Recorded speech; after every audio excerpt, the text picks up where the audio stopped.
Hey everyone, welcome to Chapter 8. We're going to talk about memories. 8.1 is how memory functions. Um, the three basic functions of memory is encoding, storage, and the retrieval. The three stages of memory storage are sensory memory. That's any senses, your taste, your sights. Those are fleeting memories.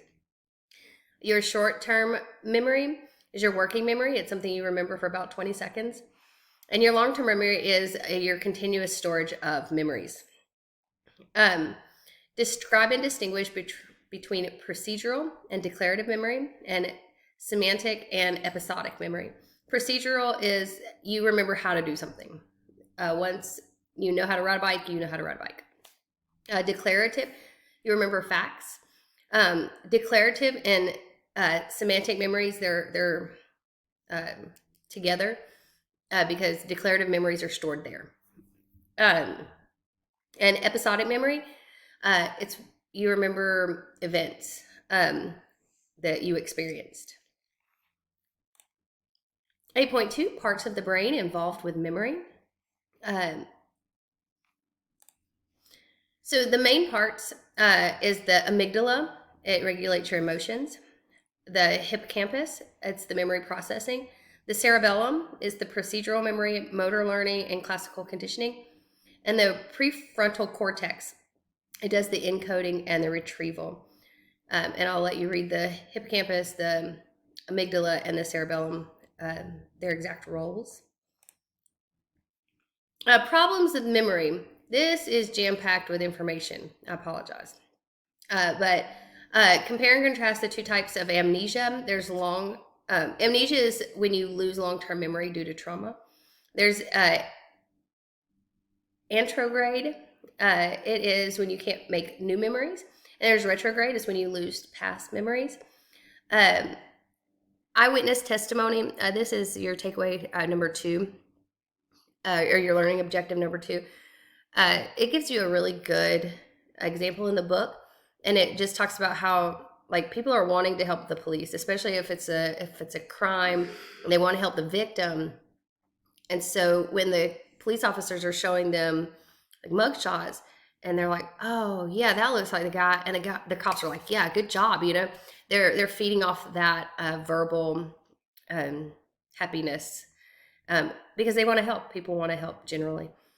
Discuss encoding failure, memory loss before the memory process begins. If you don't process the memory, you can't retrieve that memory.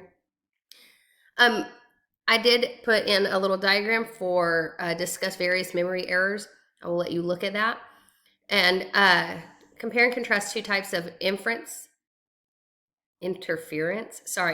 Proactive is when old info hinders the recall of new info. So January 2nd, you're probably going to write 2022 instead of 2023. We all do it. Retroactive is new information hinders the recall of old information. I can't tell you any of my past addresses. That's because my new address is front and center, and that's retroactive. 4 ways to enhance your memory. These are really good. Rehearsal is memorization. You know how you learned your multiplication tables. Chunking is when you chunk things together, like your social security number. Mnemonic devices, that's please excuse my dear Aunt Sally. It's when you create something to memorize it. Expressive writing and saying words out loud. Expressive writing is like when you put it in your own words. And saying words out loud. There's an old story about a little boy that was sent to the store for soap. And so the whole way there, he was like, soap, soap, soap, soap, soap. And then he ran into somebody, and they were like, what are you going to the store for? And he couldn't remember. And the guy was like, maybe you're going for milk. So then he was walking, milk, milk, milk. Anyways, saying words out loud helps you remember it. Helpful ways to study. Elaborate rehearsal. It's when you want to remember existing or link what you want to learn to something you already know.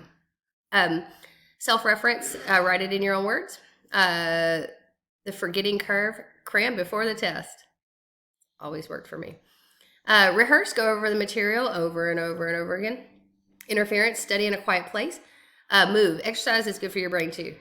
Gets blood flowing. It's a good thing. Sleep. Your brain organizes thoughts in our sleep and categorizes things, and so we definitely need sleep. And mnemonic devices. Make up a song. I do this with my students all the time, and it helps a lot. So that concludes chapter 8. Thank you.